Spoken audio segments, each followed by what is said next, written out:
Un nouveau message avant de commencer cet épisode pour remercier vraiment les auditeurs qui entendent nos appels et qui nous envoient des dons, et pour faire appel aux auditeurs qui écoutent nos podcasts, qui les apprécient, qui pourraient faire un don mais qui ne le font pas, soit parce qu'ils pensent le faire et qu'ils oublient, ou qu'ils pensent que d'autres le feront peut-être à leur place, ou encore pour d'autres raisons.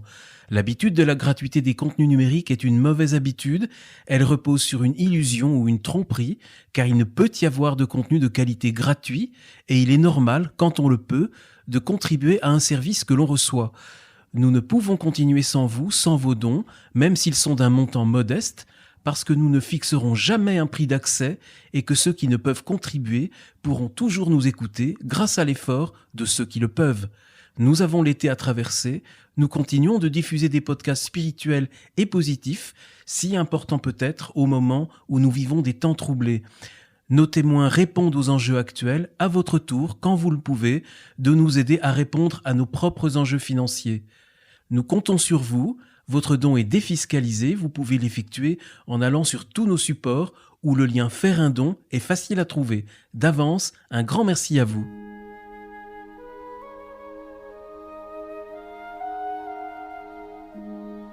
Bonjour, bienvenue à l'écoute de Bethesda, le podcast de la guérison et de la conversion.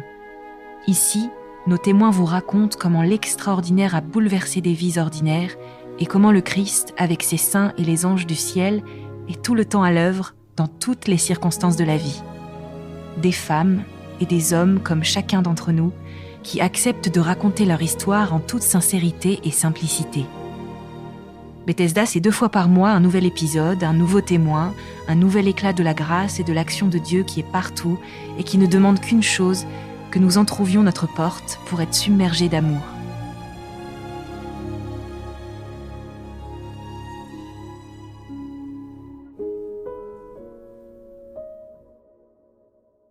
Bonjour, je m'appelle Alexandra, j'ai 24 ans. J'habite à Paris actuellement et je viens d'une famille plutôt militaire, donc j'ai beaucoup déménagé dans ma vie. Et je vais raconter mon histoire de foi et la manière dont j'ai rencontré le Christ et la manière dont ça a transformé ma vie dans tous les domaines. Moi, je viens d'une famille qui est catholique pratiquante, dans laquelle on a reçu cette ouverture à Dieu, à la transcendance, dans laquelle la foi de l'Église fait vraiment partie de notre vie de famille. On lui laisse cette place. Donc j'ai été éduquée avec Jésus dans mon enfance, dans ma vie, à qui on laissait une place. Et en même temps, c'est quelque chose qui est resté beaucoup du domaine d'une foi d'enfant, parce que ça se développe avec le temps aussi. Et ce qui est assez particulier dans ma famille, c'est que... ce qui a structuré beaucoup ma vie, du coup, c'est que en étant dans une famille militaire, à la fois, on a beaucoup de déménagements. Donc nous, on a déménagé tous les 2 ans. Il y a 2 villes où on est resté 3 ans, mais c'est d'autant plus particulier par rapport à certaines familles militaires qui peuvent rester plus longtemps dans certains endroits. Donc nous, on a un peu été des nomades quand même. Et à un moment, on a décidé de s'enraciner, de prendre racine un peu dans l'Ouest pour avoir un pied-à-terre aussi. Donc ça, c'est quelque chose d'assez structurant dans ma vie de famille.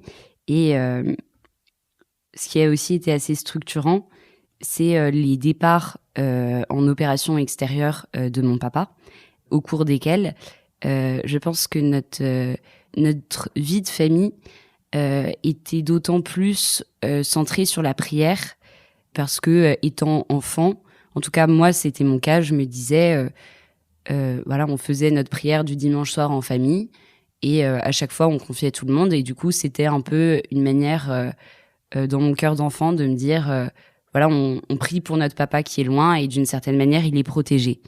Donc finalement ça faisait partie de notre vie de famille d'avoir cette foi sur laquelle s'appuyer.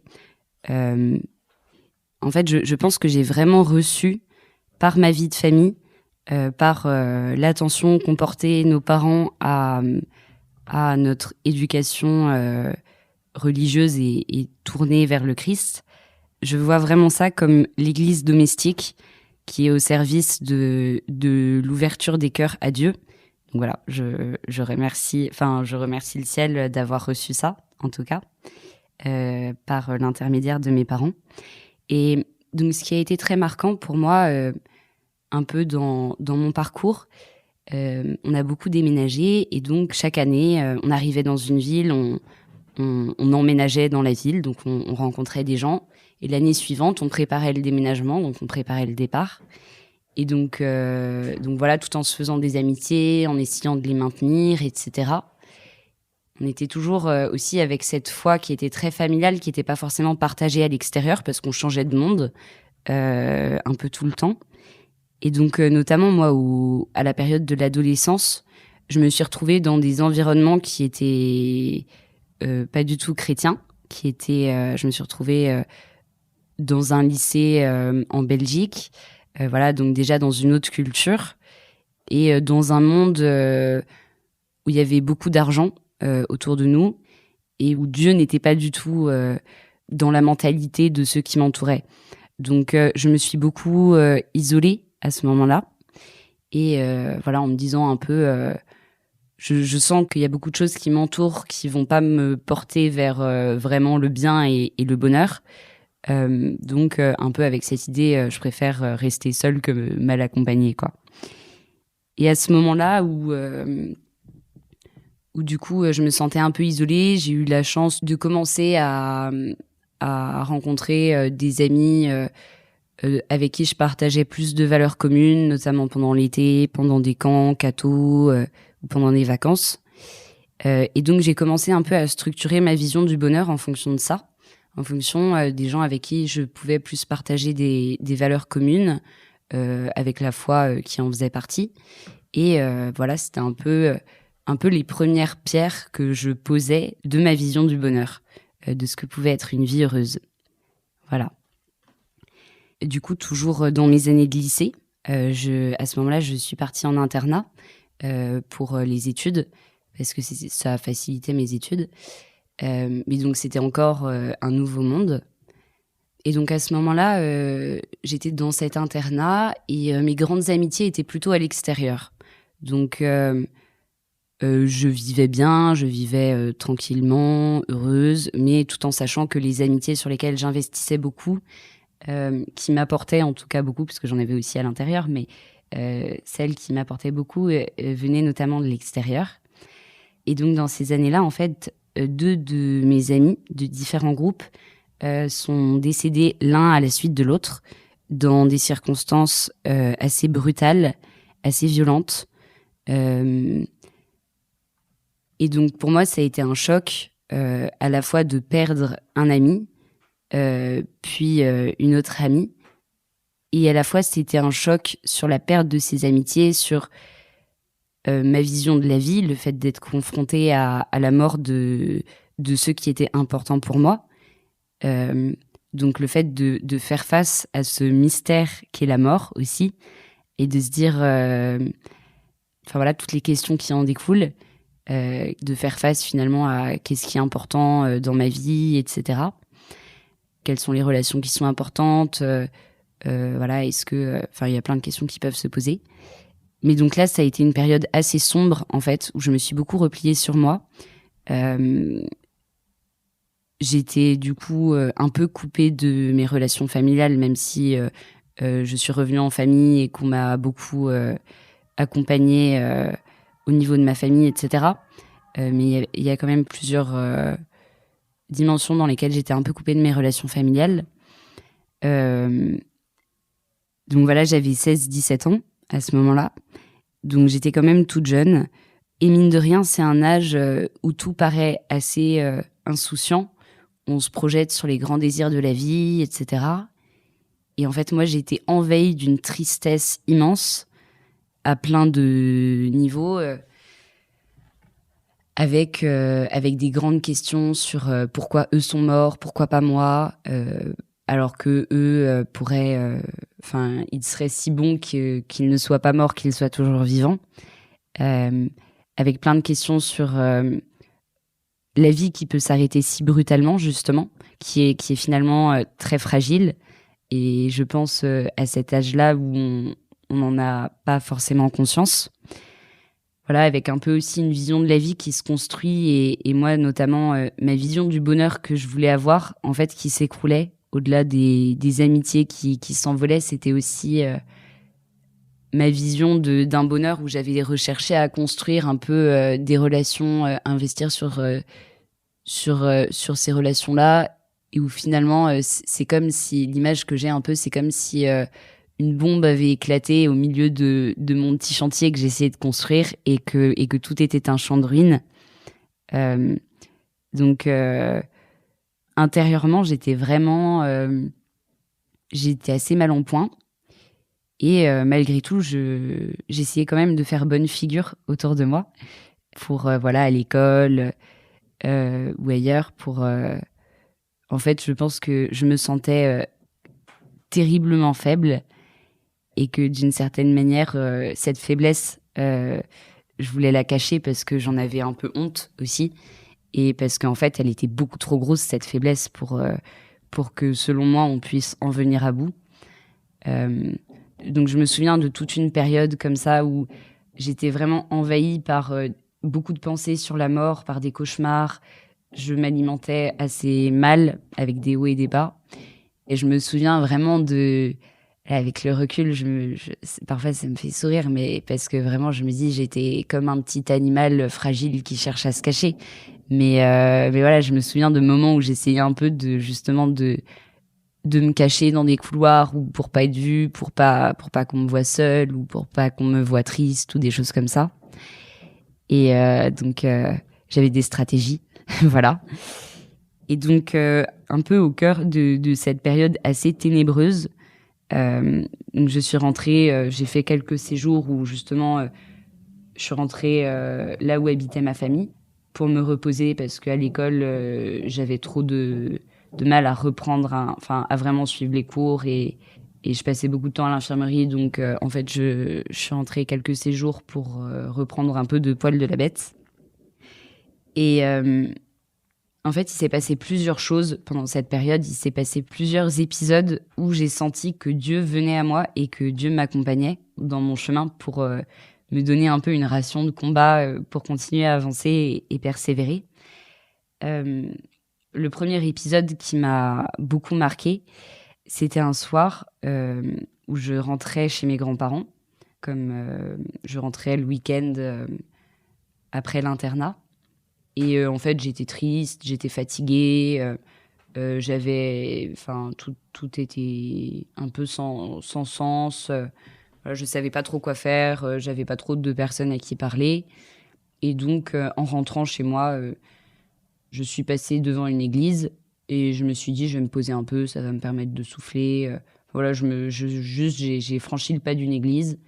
Et en fait, en entrant dedans, le Saint-Sacrement était exposé et j'ai un peu eu ce que je pourrais appeler vulgairement mon coup de gueule face à Dieu, ou peut-être plus spirituellement, je pourrais dire que c'est un peu mon cri à Dieu au moment où j'étais au plus mal. Un peu, souvent ça me fait penser à l'épisode de Job dans la Bible, qui a ce cri qui est un peu une première forme de prière. Et donc moi, mon cri, c'était brut de décoffrage, quoi. C'était pas doucereux, et voilà, c'était à la fois un peu un cri de colère, et puis c'était en fait ma vie est nulle, quoi. C'était tout le monde autour de moi sourit un peu à la vie, et moi je me retrouve engloutie par cette tristesse. Je pense à la mort tout le temps, ça me revient en cauchemar et sous plein de formes différentes. Et je me disais, face au Saint-Sacrement, en fait, c'est pas une vie. Je peux pas être créée pour ça. Je peux pas continuer à vivre comme ça, quoi. Et donc, vraiment, ça sortait tellement de mes tripes. Il y a cette pensée qui venait en moi qui me disait, mais en fait, reprends ma vie si c'est comme ça, quoi. Si je suis aussi triste, si c'est aussi dur, reprends ma vie. Je sais que le ciel est un lieu de joie, etc. Donc, j'avais aucune envie de me tourner vers le suicide. C'est quelque chose que j'ai écarté de moi très très vite. Mais j'avais vraiment ce truc cassé en moi de Seigneur, reprends ma vie, c'est trop dur. Je suis pas capable de continuer ce chemin et si tu veux me ramener à toi, je serais bien, etc. Et donc, en fait, à 16 ans, se dire ça dresse un peu une vision de sa vie qui est pas très unie à l'espérance chrétienne, quoi. Donc voilà, mais ça, c'était un peu mon cri vers Dieu devant le Saint-Sacrement. Et en fait, ce serait peut-être un peu long à expliquer, mais il se trouve qu'en une semaine, tout a changé dans mon petit quotidien où j'allais à l'infirmerie et je restais dans mon internat. Et en une semaine, je me suis retrouvée finalement dans le sud de la France, chez une de mes amies. Et le vendredi suivant, devant le Saint-Sacrement, dans une veillée d'adoration aussi, en fait, avec un poids en moins que je ressentais physiquement. Et je me suis retrouvée comme ça un vendredi face au Saint-Sacrement avec une amie, en sentant que je lâchais des poids de tristesse et que j'avais encore tout un chemin de guérison qui était long à parcourir, mais avec une paix qui m'était donnée. Et vraiment, en une semaine, en ayant ce flashback de la première adoration devant laquelle j'avais eu mon cri à Dieu, je me suis dit, vraiment, c'est incroyable parce que, en fait, c'est inimaginable. Enfin, jamais j'aurais pensé, jamais j'aurais cru qu'en une semaine, mes émotions se calmeraient un peu, que mon cœur serait plus en paix, même si je sais qu'un chemin m'attend pour continuer à penser un peu les plaies que je pouvais avoir. C'était déjà vraiment quelque chose d'assez impressionnant pour moi de me dire, en une semaine, Dieu, à travers l'Eucharistie, me montre qu'il a écouté mon cri et qu'il y répond concrètement. Et donc, c'était assez fou, ce moment-là. Et ça m'a beaucoup donné la force de me dire, voilà, je sais que j'ai encore tout un chemin, mais je sais que Dieu est présent et qu'il m'accompagne. Et donc, en fait, s'il m'accompagne de cette manière-là, j'ai confiance dans le fait qu'il viendra à bout de cette tristesse et qu'il pourra vaincre toute cette tristesse et tout ce désespoir un peu emmagasiné. Donc voilà.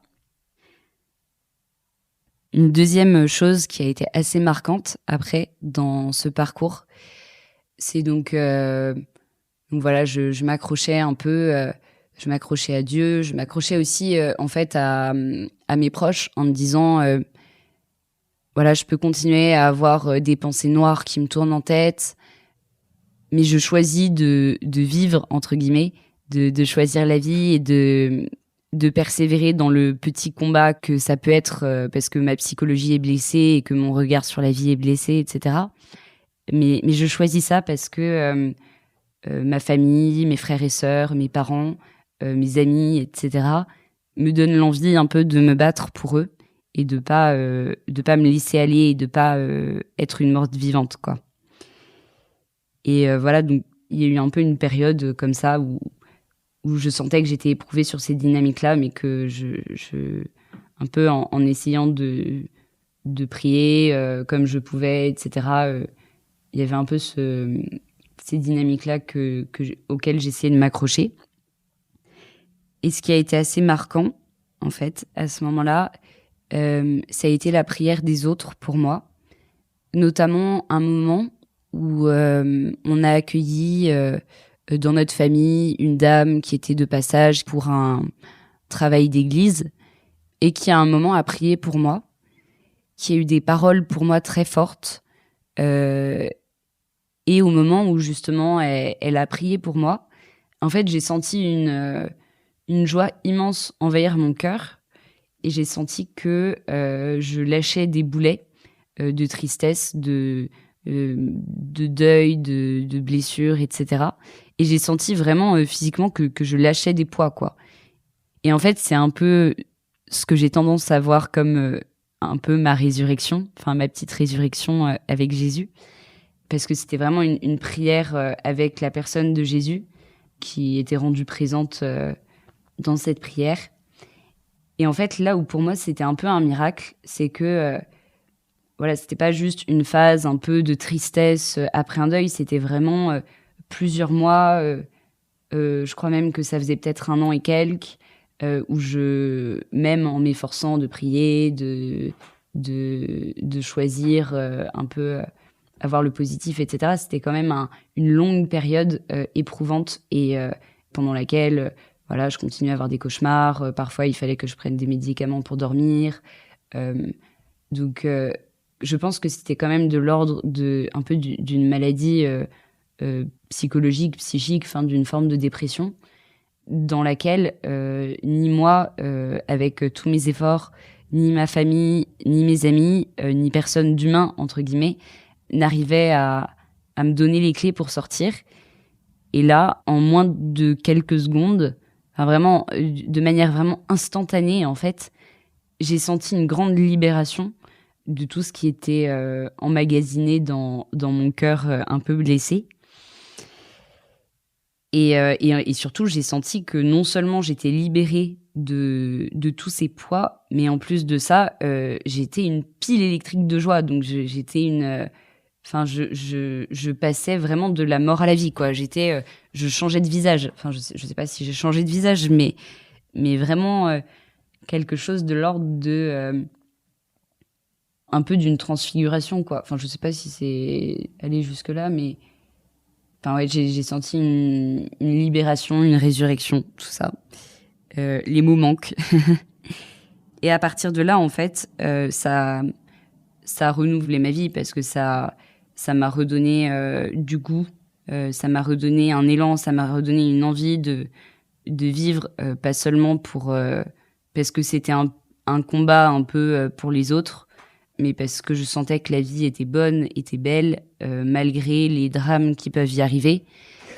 Et d'une certaine manière, je sentais que même le tragique de l'existence, il a une fin avec Jésus, et que justement, c'est toute la... Enfin, moi, c'est vraiment ce que j'ai ressenti, c'est le côté de Jésus nous aide à traverser la mort et il vient la vaincre, et il vient nous donner une vie nouvelle, quoi. Et du coup, à partir de là, moi, j'étais une pile électrique. Je voulais mettre Dieu au-dessus de tout, et je le veux toujours d'ailleurs. Et donc, je me suis engagée dans plein de mouvements catholiques, les JMJ, des groupes de prière. J'ai essayé de mettre un peu en place ma vie de prière, etc. Ça s'est fait au fur et à mesure, hein. Mais j'avais cette volonté d'avancer vers Dieu et de le mettre à la première place, et de continuer à vivre un peu de la vie dans l'esprit qui donne une vraie joie et une vraie paix, qui permettent de traverser les épreuves, et puis de transmettre aussi ce que j'avais reçu à ceux qui en étaient loin, mais surtout, je pense, un peu aux écorchés de la vie, à ceux qui sont bouleversés dans leur vie et qui ne voient aucune espérance, qui ne voient aucune lumière. Du coup, voilà, ça m'a mis dans de nouvelles dynamiques, à la fois sur ma relation à Dieu, ma relation à moi-même et ma relation aux autres. Et je vois vraiment ça comme les grâces du baptême qui sont vivifiées, qui sont renouvelées, et en fait, dans lesquelles on puise en tout cas, moi, je puise ma force et ma foi, puisque c'est tout ce qui est la relation à Dieu le Père, à Jésus, au Saint-Esprit. Tout est un peu condensé dedans. Et en tout cas, c'est ce qui, moi, me permet de vivre de manière... En fait, ce qui est assez fou avec cette histoire, c'est que, d'une certaine manière, c'est comme si ma vision d'un monde purement... où le bonheur est purement humain, et d'une certaine manière, peut-être qu'il y a une forme de mondanité ou de superficialité, ou les choses qui ont de la valeur, finalement, sont un peu artificielles. En fait, cette vision-là, elle a été complètement détruite. Et la vision du bonheur que ça m'a donnée, c'est une vision du bonheur centrée sur Dieu, parce que du coup, je me suis laissée sauver par lui, on va dire. Et en fait, c'est une vision du bonheur beaucoup plus solide, qui assume tout ce qui est dur, mais qui apporte une joie qui est aussi beaucoup plus profonde et beaucoup plus authentique, beaucoup plus vraie. Voilà, c'était ma petite aparté. Mais pour revenir à ce que ça a changé, du coup, dans ma relation à Dieu, En fait, Jésus n'était plus seulement un peu sur le côté dans ma vie, dans les fêtes religieuses ou peut-être dans mes choix à poser, etc. Mais en tout cas, ce vers quoi j'essaye de tendre, c'est qu'il soit la source et le sommet et le fondement de mes choix et de ma vie, de chercher à ordonner chaque chose à sa parole. Parce que même sa parole, après c'est tout un chemin, mais sa parole, en fait, elle nous purifie des illusions, elle nous purifie moi en tout cas, elle purifie mon cœur et elle le taille, quoi. Et c'est elle qui le fait battre, qui lui permet de pas être un cœur dur ou un cœur mou, mais qui me permet d'avoir un cœur tendre qui peut peut-être être déchiré, mais aussi recousu, et qui va battre pour le monde et pour ceux qui sont pauvres, qui sont tristes, etc. Et ça a renouvelé aussi ma relation à moi-même. Ça en découle un peu, mais comme je l'avais dit, je pense que ma relation à mon corps, ma relation à la beauté, ma relation à ce que je voyais de moi était très blessée. Et en fait, ça a renouvelé en moi le désir d'honorer cette vie qui m'est donnée à chaque instant et qui est fragile, donc qui peut s'arrêter, mais d'avoir une forme de confiance en la vie, de choisir d'avoir une forme de confiance en la vie. Et ça a renouvelé aussi ma relation aux autres radicalement, parce qu'en fait, je suis passée d'un état complètement enfermé sur moi et recroquevillé, avoir peur des autres, en fait, à partir du moment où j'ai ressenti cette puissance qui m'a libérée, à un élan énorme, en fait, de compassion tourné vers ceux qui ont leur vie bouleversée. Et notamment, je me souviens, à un moment, je suis partie un peu faire un peu d'humanitaire en Jordanie. Donc, il y avait un peu toute une mode à ce moment-là de ceux qui partaient faire de l'humanitaire un peu dans ce coin-là. Et moi, je me souviens que donc, je m'étais beaucoup interrogée sur la question de pourquoi je veux faire ça. Est-ce que c'est pour suivre un mouvement ou est-ce que... quelle est la raison profonde? Et vraiment, ce qui me venait dans le cœur, c'était le fait de me dire ces personnes, en ce moment, ont une vie qui est complètement bouleversée, déracinée, persécutée, etc. C'était des chrétiens d'Orient, notamment. Et justement, je me disais, même si on partage la même foi, peut-être que pour certains, c'est plus de l'ordre du traditionnel, du social.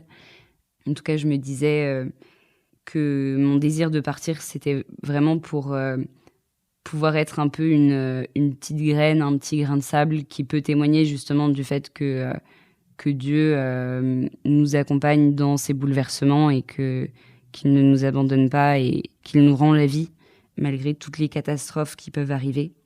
Il y a un peu... ce qui me vient en tête, c'est un peu la phrase « Vous avez reçu gratuitement, donné gratuitement ». Quand j'y pense, vraiment, je suis passée de vouloir la mort à vouloir la vie. Donc, et ça vient de Dieu, ça vient de personne d'autre. Donc, il y a un peu quelque chose de l'ordre d'un impératif en moi, justement, à me dire je veux pouvoir témoigner de cette espérance-là à ceux qui sont désemparés et qui sont un peu au bout de leur vie. Et entre-temps, j'ai fait des études littéraires et ensuite de sciences politiques. Déjà littéraire parce que j'avais envie de creuser ce que c'était la culture française. Et voilà, et je me suis dit, notre richesse, c'est notre culture. J'ai envie de pouvoir l'acquérir pour pouvoir la partager après. Et ensuite, j'ai toujours été intéressée par les débats politiques ou en tout cas la manière de concevoir le bien commun derrière les débats qu'il peut y avoir. Et la manière de concevoir le bien commun et de le penser et de chercher à prendre soin justement des pauvres. Pour moi, c'est un peu toute notre responsabilité, toute la responsabilité de ceux qui ont reçu une force ou qui ont reçu un pouvoir quelconque ou des talents. C'est de chercher à les mettre au service et dans la dynamique du bien commun, du coup, de la recherche de la justice, pour moi, c'est toute cette question de comment on cherche à construire un monde meilleur à l'échelle de notre nation, pour tous, etc. Donc après mes études, j'ai commencé à travailler sur ces sujets-là. J'ai eu un super boulot où je me suis bien entendue avec tous mes collègues, où vraiment j'ai beaucoup reçu, je pense, en voyant un peu, en découvrant des univers différents, etc. Mais en fait, j'ai eu l'impression que j'arrivais dans une forme de confort dans lequel voilà, je commençais à être un peu installée, à avoir mon boulot, ma petite vie à Paris, dans le 15e, enfin voilà, tout bien, tout tranquille d'une certaine manière. Donc je travaillais dans la fonction publique, dans un centre de formation. Et d'une certaine manière, j'ai eu l'impression que je commençais à avoir une vie un peu trop bien rangée et installée, dans laquelle, d'une certaine manière, j'avais l'impression de perdre un peu ou de me déconnecter un peu d'un contact avec ceux qui souffrent. Et que, en fait, ma vitalité, mon souffle, toute mon énergie, elle en déclinait un peu de cette perte de contact là. Peut-être que je suis entrée aussi un peu dans une période où j'ai eu moins d'occasions de témoigner de ce que j'avais vécu ou voilà de ce en quoi je croyais, même s'il y a différentes manières de témoigner, c'est sûr. Mais toujours est-il que du coup, on va dire poussée par le souffle de l'esprit, du coup j'ai décidé de quitter mon travail pour 1 an. Et je me suis dit, j'ai besoin de... Enfin, j'étais poussée par un grand désir de compassion et d'évangélisation à la fois. D'évangélisation, pas dans le sens prosélytisme, mais dans le sens partager ce que moi j'ai vécu et annoncer la puissance de Dieu. Et du coup, j'ai décidé de quitter mon travail et d'aller vivre 1 an avec une association qui s'appelle Miséricordia, qui est présente beaucoup en Amérique du Sud, mais depuis peu de temps à Aubervilliers. Donc, j'irai vivre l'année prochaine de septembre à juillet à Aubervilliers.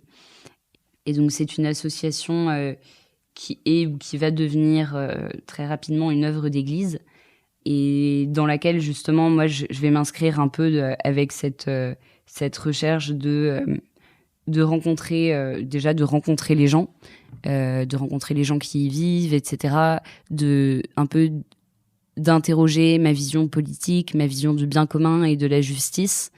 Et puis surtout en fait, moi je pars vraiment avec le désir de faire vivre le royaume de Dieu dans les petites choses, dans les rencontres, dans l'amitié qu'on peut créer avec des gens qui sont différents, qui partagent une confession différente pour la plupart, parce que la plupart sont de confession musulmane dans cette ville. Mais aussi de pouvoir témoigner de ma relation à Dieu, à ceux qui y sont ouverts. Et au-delà du côté, religieux qui peut marquer un petit peu, c'est avant tout un peu un désir de compassion aussi, parce que, justement, mine de rien, je vais changer de monde en restant sur la même ligne de métro. Donc... je pense que je vais plus faire face aussi à des formes de pauvreté ou de joie dans la pauvreté aussi. Mais j'ai envie peut-être de rassurer ceux qui sont dans la peine sur le fait que la vie est belle malgré toute forme de pauvreté, toute forme de fragilité. J'ai un peu envie de rendre de l'espérance à ceux qui sont justement dans une forme de désespoir. Concrètement, ce qu'on va faire, ça va être beaucoup de visites aux familles pendant les matinées et ensuite des activités avec les enfants ou avec les adolescents l'après-midi. Mais donc, il y a toute une dimension très humaine, très tournée sur la rencontre et sur l'écoute. Donc, je ne suis pas encore partie, donc je ne peux pas trop dire des choses que je ne sais pas encore. Mais du coup, moi, j'ai vraiment envie de partir justement dans cet élan de pouvoir un peu distribuer des petites graines d'espérance à ceux qui en ont besoin, quelle que soit leur confession. Et ça me fait beaucoup réfléchir aussi sur un peu le monde d'où je viens, que je vais quitter pendant 1 an, mais aussi sur peut-être aux jeunes de ma génération qui cherchent aussi, qui peuvent avoir d'autres combats, d'autres grands questionnements, etc. Mais il y a un peu en moi ce désir d'approcher la pauvreté, peut-être matérielle, peut-être culturelle par rapport à la culture française, etc. Mais d'approcher une forme de pauvreté et de pouvoir aimer et de choisir d'aimer ceux qui sont pauvres. Et en fait, ça, je pense que c'est un message assez révolutionnaire dont Miséricordia, justement, se fait l'écho. Le fait de chercher à aimer les pauvres où qu'ils soient, mais en allant les chercher dans les lieux de pauvreté, en allant chercher à aimer et à témoigner d'une espérance chrétienne des pauvres qui sont issus d'un quartier pauvre. Je pense que ça renouvelle en nous beaucoup de choses, à la fois sur le rapport qu'on a à la pauvreté, à la fragilité, à la fois en nous-mêmes et à la fois pour ceux qui nous sont proches.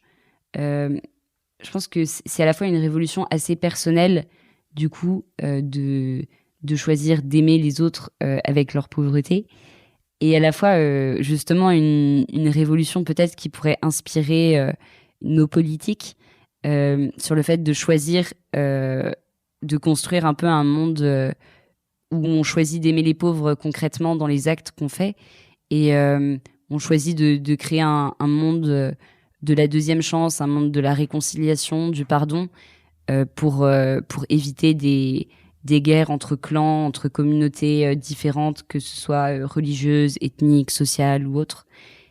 Moi, je m'inscris un peu dans cette dynamique-là, en tout cas. Et je pense que c'est en faisant grandement des petites choses qu'on parvient à faire de grandes choses. Donc je pars 1 an pour vivre cette expérience humaine et après revenir peut-être, je ne sais pas comment, dans le monde. On verra bien où, du coup. Mais il y a peut-être une dernière chose que je voulais dire aussi. Il y a une chose qui me marque beaucoup aussi en ce moment, un peu par rapport à tout ça. Une chose qui me marque beaucoup depuis les différents confinements, c'est le fait de constater qu'on a des vagues de suicides très importantes en France, notamment chez les jeunes. Et donc c'est un sujet qui est très douloureux, qui est très intime, etc. Et le fait de voir que ça arrive de plus en plus à beaucoup de jeunes, il y a un côté assez inquiétant sur quel est le sens du bonheur et de la vie qu'on transmet aux jeunes, aux adolescents, en perte de repères et tout ça. Et donc moi, je voudrais un peu par cette année que je vais vivre aussi, montrer un sens différent, montrer une vision du monde différente que justement la vision un peu matérialiste du bonheur où tout s'achète et tout se paye et on est heureux en fonction de la somme qu'on a sur son compte en banque ou de la quantité matérielle d'habits et autres qu'on peut avoir. Et donc ça, en fait, ce qui va être beau, c'est que ça va être un vrai artisanat aussi, je pense, pendant 1 an un peu un artisanat de la tendresse. Et pour moi, ce qui fait le bonheur, c'est la tendresse qu'on cultive dans les relations. C'est c'est aussi le fait d'être ordonné à ce qui est bon, beau et vrai. Mais je voudrais un peu que ça vienne bousculer un peu plein de choses pour permettre de partager une vision du bonheur qui est peut-être plus simple, mais qui est plus puissante que tout ce qu'on recherche aujourd'hui. Et donc, je finis sur le fait de vous proposer à vous, chers auditeurs de ce podcast, si vous voulez vous renseigner sur Miséricordia, déjà, n'hésitez pas à venir un samedi après-midi parce que c'est à Aubervilliers, donc c'est accessible pour ceux qui sont en région parisienne. Et parce que du coup, le centre est ouvert pour accueillir ceux qui le désirent, pour découvrir vraiment notre action et la spiritualité qu'il y a autour. Et voilà, et moi, je dois aussi financer mon année et récolter 10 000 euros qui sont défiscalisables, mais que je dois quand même récolter. Donc, n'hésitez pas à financer mon année si vous le souhaitez. Le lien de ma levée de fonds accompagnera l'épisode dans la description. Donc voilà, n'hésitez pas à partager ce podcast aussi et à vivre de la miséricorde et de la puissance de Dieu.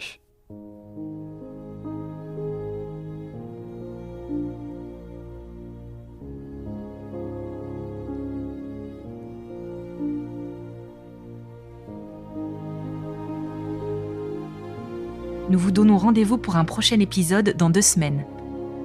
Si vous pensez que votre témoignage ou celui d'un proche pourrait intéresser les auditeurs de Bethesda, nous vous invitons à prendre contact avec nous en nous écrivant à l'adresse suivante témoignage@bethesda-podcast.fr. Nous vous garantissons de vous répondre avec toute la discrétion nécessaire dans certains cas. Et si vous avez apprécié ce témoignage, si vous voulez soutenir l'effort de Bethesda qui est diffusé gratuitement, nous vous invitons à faire un don sur le lien de paiement en ligne indiqué dans le descriptif de cet épisode. Bethesda doit être diffusé au plus grand nombre. Il doit être gratuit. C'est pourquoi nous appelons ceux qui le veulent et qui le peuvent à nous aider à supporter les coûts de production et de diffusion. Bethesda, c'est une petite équipe indépendante, pleine de bonne volonté, mais une équipe qui n'ira pas loin si elle n'est pas aidée. Alors d'avance, un grand merci à ceux qui feront un don. Il n'y a pas de petits montants. Il n'y a que des beaux gestes. À très bientôt.